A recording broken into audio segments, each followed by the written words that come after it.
కార్మిక సోదరులందరికీ కూడా ప్రత్యేకంగా ఆర్టీసీ కార్మిక సోదరులకు ఆర్టీసీలో పనిచేస్తూ ఉన్న ప్రతి ఒక్కరికి ఈ సందర్భంలో యావత్ క్యాబినెట్ తరఫున గౌరవ ముఖ్యమంత్రి గారు కూడా ప్రధానంగా క్యాబినెట్ సమావేశంలో ఆర్టీసీ కార్మికులకు సంబంధించిన సమస్యల విషయంలో వారు చేస్తూ ఉన్న ధర్నా కార్యక్రమానికి సంబంధించి మొదటగా చర్చించడం జరిగింది. ప్రభుత్వం తరఫున వారికి మేము అపీల్ చేస్తూ ఉన్నాం, కార్మిక సోదరులందరూ కూడా సమన్వయం పాటించాలని మా కార్మిక సోదరులకు అపీల్ చేస్తూ ఉన్నాం.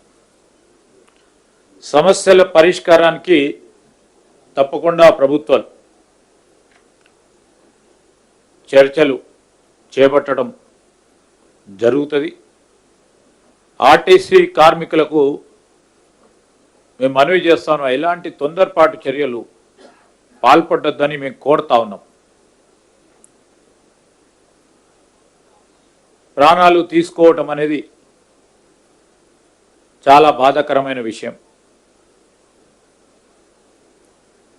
మరి ఇలాంటి ఆలోచన చేయొద్దని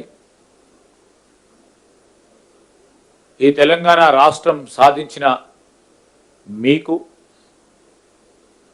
ఈ రాష్ట్ర సాధన గురించి ఆ రోజు మేము ఫలితాలు రావాలి, అందరికీ లాభాలు జరగాలని ఒక ఆలోచనతో పోతా ఉన్న సందర్భంలో ఈరోజు ప్రజాపాలన మీ ప్రభుత్వం ఇది.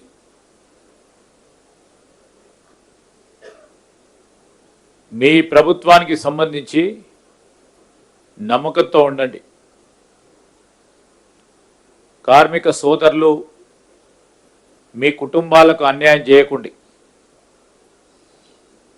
క్షణిక ఆవేశంతో కొత్త సమస్యలు వస్తూ ఉంటాయి.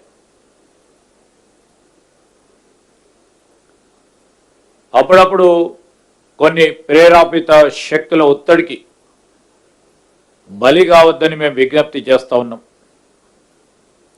మా ప్రభుత్వం చిత్తశుద్ధితో మీ సమస్యలను పరిష్కారం చేయడానికి దృష్టి సారించి మరి వెంటనే చర్చలకు ముందుకు రావాలని మేము వారికి విజ్ఞప్తి చేస్తూ ఉన్నాం. కార్మిక సోదరులందరూ కూడా మేము కోరుతా ఉన్నాం, నిబ్బరంగా ఉండండి. సమస్యలు పరిష్కారం చేయడానికి ప్రజాస్వామ్య యుతంలో తప్పకుండా ముందుకు తీసుకెళ్లే ఒక కార్యాచరణ తీసుకుంటాం. కార్మిక సోదరులకు సంబంధించిన వారి నాయకులతో కూడా ఇప్పటివరకే సంబంధిత ట్రాన్స్పోర్ట్ మినిస్టర్ గారు సహచరులు పొన్నం ప్రభాకర్ గారు కానీ, అదేవిధంగా ప్రభుత్వం కూడా అధికారుల బృందంతో చర్చలు మొదటగా జరపడం జరిగింది.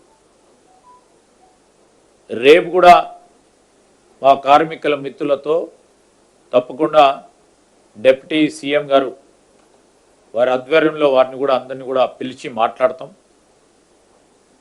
మీరందరూ కూడా మీ సమస్యలను మరొకసారి దృష్టికి తీసుకొచ్చే క్రమంలో పూర్తి స్థాయిలో సమస్యలను పరిష్కారం చేయడానికి మా ప్రభుత్వం ముందట ఉంటుంది.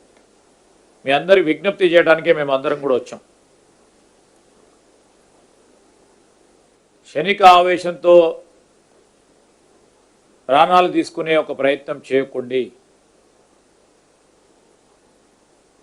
తద్వారా ఈరోజు రాష్ట్రానికి మీరందరూ కూడా కావాల్సిన వాళ్ళు, మా ప్రభుత్వానికి కూడా మీరందరూ కావాల్సిన వాళ్ళు.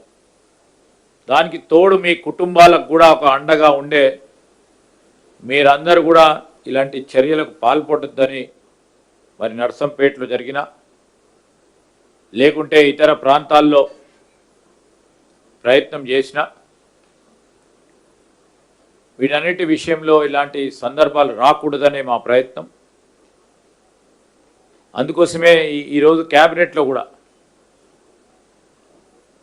క్యాబినెట్కు సంబంధించిన ఎజెండా మొదలు పెట్టకుండానే మొదటగానే ఈ ఎజెండాను సంబంధించిన అనేక అంశాలపై చర్చించడం జరిగింది. చర్చలకు పిలవాలని పిలిచి సమస్యల పరిష్కారానికి కృషి చేయాలని సంకల్పించడం జరిగింది కనుక మీరందరూ కూడా సమన్వయంతో ఉండాలని మా కార్మిక సోదరులందరికీ కూడా మనవి చేస్తూ ఉన్నాం.